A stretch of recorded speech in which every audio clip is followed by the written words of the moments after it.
Ok, donc ici, on va apprendre à utiliser la fonction datediff. C'est une fonction qui n'est pas listée sur Excel. Donc, pour l'utiliser, il faut comprendre déjà le fonctionnement. Cette fonction n'est pas documentée dans l'aide Excel, mais elle s'avère bien pratique pour effectuer des calculs sur des âges ou des dates d'échéance. Ok? Ou encore ce qu'on appelle calcul d'ancienneté et ainsi de suite. Qu'est-ce que cette fonction contient exactement? On a la fonction datediff. Donc voici la syntaxe. On a date égale datediff. On va mettre date de début. Ok. Donc on va mettre date de fin. Et après on va mettre intervalle. On va essayer de détailler tout ça. Date de début, c'est la date de départ. Date fin, c'est la date de fin. Mais date de début, notez bien que la date de début ne doit pas être supérieure à la date de fin. Ça, soyons très clairs. Donc, date de début est toujours inférieure à la date de fin. OK? Après, on a l'intervalle. L'intervalle est composé de quoi? L'intervalle, c'est... On veut calculer la différence entre deux dates. Mais en quoi exactement? Est-ce que c'est en année? Est-ce que c'est en mois? Est-ce que c'est en jour? Ou bien, on veut... Quand on enlève mois dedans et qu'on enlève année dedans, on veut calculer la différence qui reste. Ou bien quand on enlève année dedans, on veut voir la différence en mois et ainsi de suite. Donc c'est ce qu'on va voir dans cette partie. Déjà, on a un petit tableau ici. On a nom et prénom. On a date d'embauche. On va calculer ici ancienneté en année. On va calculer ancienneté en mois. On va calculer également ancienneté en jour, c'est-à-dire combien depuis le début de la personne est rentrée dans l'entreprise, la personne a passé combien de jours exactement. Et après, on va calculer tout ça, on va combiner. Ça veut dire quoi ici? On va lui dire qu'il est venu, ça fait par exemple 30 ans et 5 mois et 10 jours exactement aujourd'hui. Ok? Donc, c'est ce qu'on va essayer de faire ici. J'espère qu'on va pouvoir réaliser. Donc ici, quand on met Y dans la partie intervalle, c'est-à-dire guillemets, Y, guillemets, ça veut dire qu'on veut la différence en année. Ok? Si je mets en cote M, ça veut dire que je veux la différence en mois. Si je mets en cote, en double cote, je mets D, ça veut dire que je veux la différence en jour. Donc tout ce que vous voyez, mois, surtout année, mois, jour. Et si je mets YM, ça veut dire quoi? La différence en mois quand on enlève les années. Ok?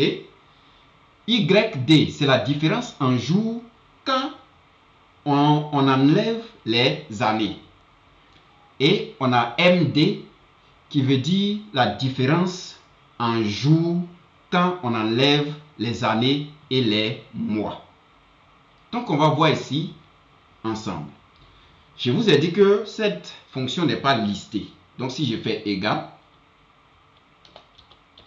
et je mets datediff,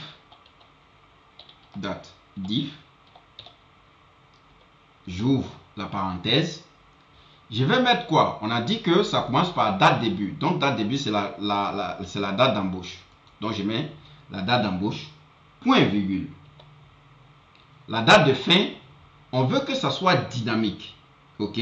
C'est-à-dire, au fur et à mesure que les jours passent, cette fonction va calculer automatiquement. Donc on ne va pas utiliser la date d'aujourd'hui de manière fixe. On va utiliser la date d'aujourd'hui avec une fonction. Donc je vais mettre ici la fonction aujourd'hui. Ok? Donc ça c'est deuxième argument. Point virgule. Je vais mettre maintenant l'intervalle. L'intervalle que je veux calculer c'est en année. Donc comme c'est en année, je vais faire Y en guillemets Y et je fais ma parenthèse. Je fais entrée.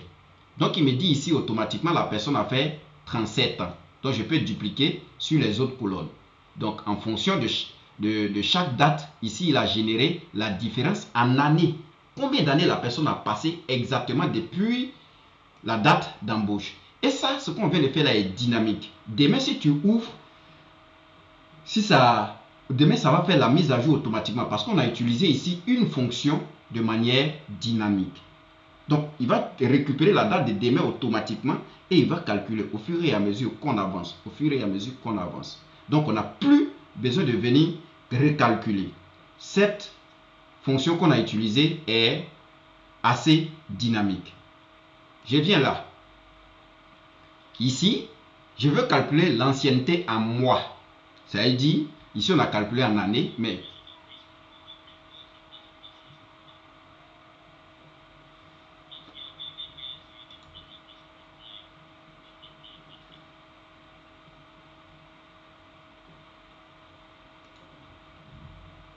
donc ici, on a calculé l'ancienneté en année ici. Donc, on va calculer maintenant l'ancienneté en mois. Ok, donc depuis la personne est rentrée en entreprise, combien de mois exactement la personne a fait? Ok, donc on va se mettre là. On va dire égal. Donc, la même fonction qu'on a tapé ici, on a date diff. Donc, ici, on est obligé de taper entièrement la fonction.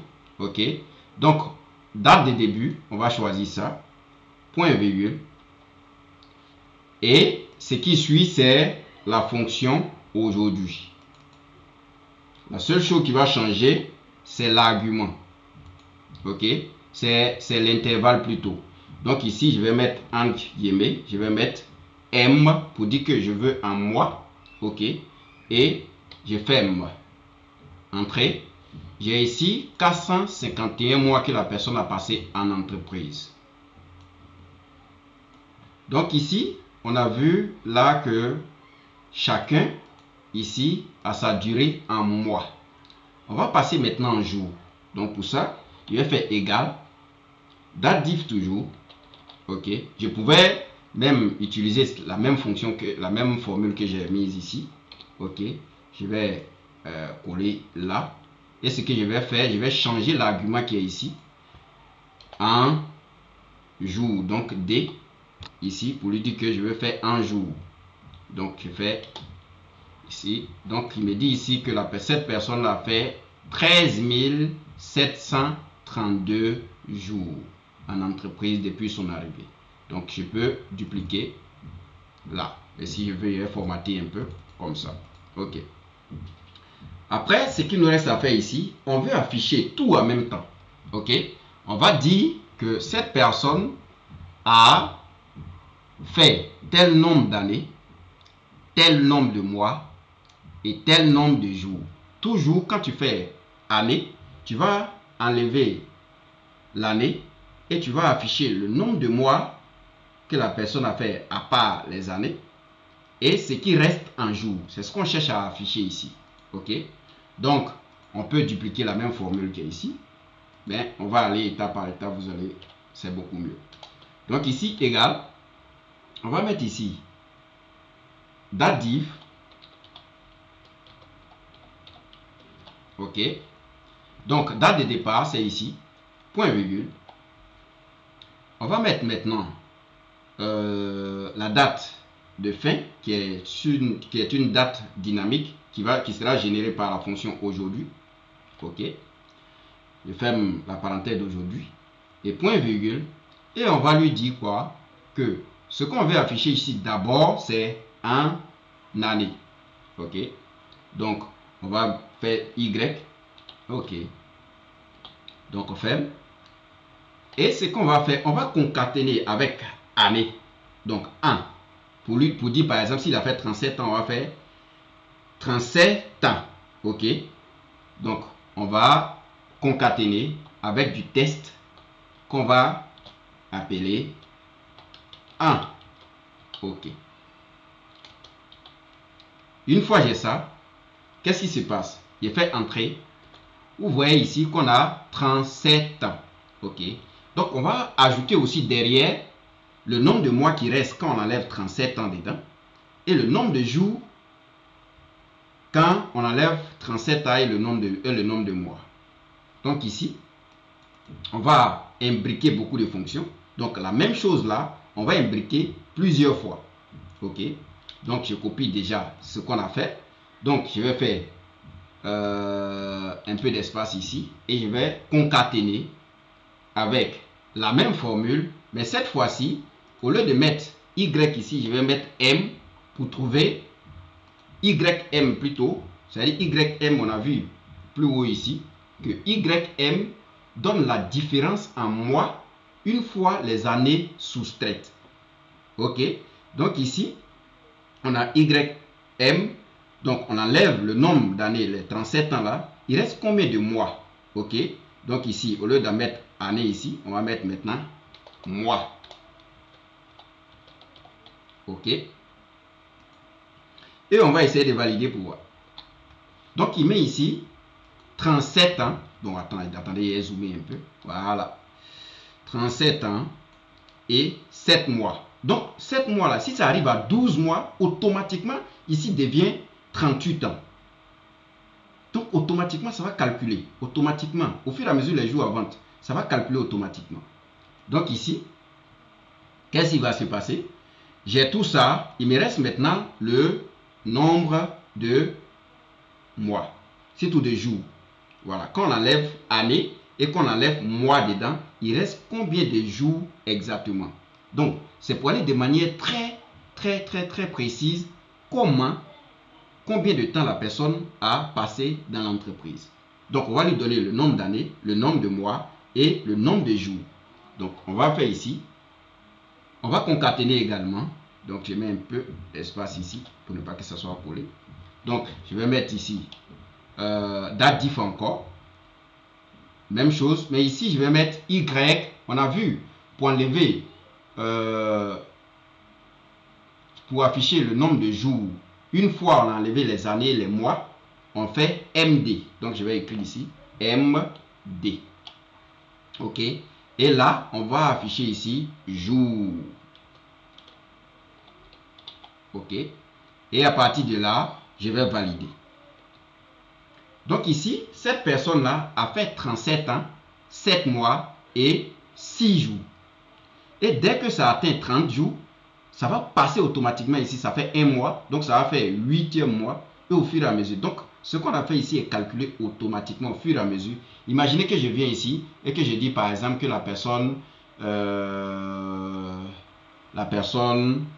c'est plutôt en 2000, par exemple en 2080, en 1988. Ok, je valide automatiquement.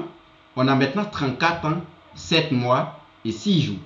Donc si je diminue au niveau de l'année, surtout de jours, et que j'ai mis par exemple 0,2, vous voyez automatiquement qu'on a 34 ans, 7 mois et 28 jours. Donc au fur et à mesure, c'est dynamique en fait. Plus le temps passe, plus ça s'actualise au fur et à mesure. Donc ici, qu'est-ce que je peux faire? Je peux essayer de dupliquer sur toutes les cellules.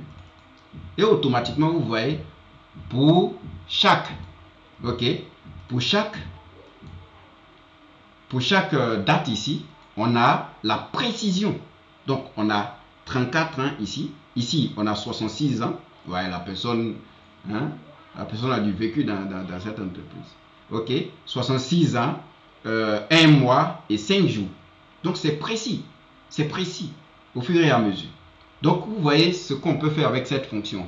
Mais par défaut, cette fonction, vous n'allez pas trouver ça comme ça sur Excel. Voilà, quand vous tapez date diff, vous n'allez pas voir cette fonction. Mais c'est une fonction qui n'est pas listée juste. Mais on peut l'utiliser et puis faire des merveilles avec, surtout pour ceux qui sont dans les ressources humaines ou même parfois ceux qui sont dans les finances utilisent aussi cette fonction. Donc voilà un peu ce que j'aimerais partager avec vous ce soir.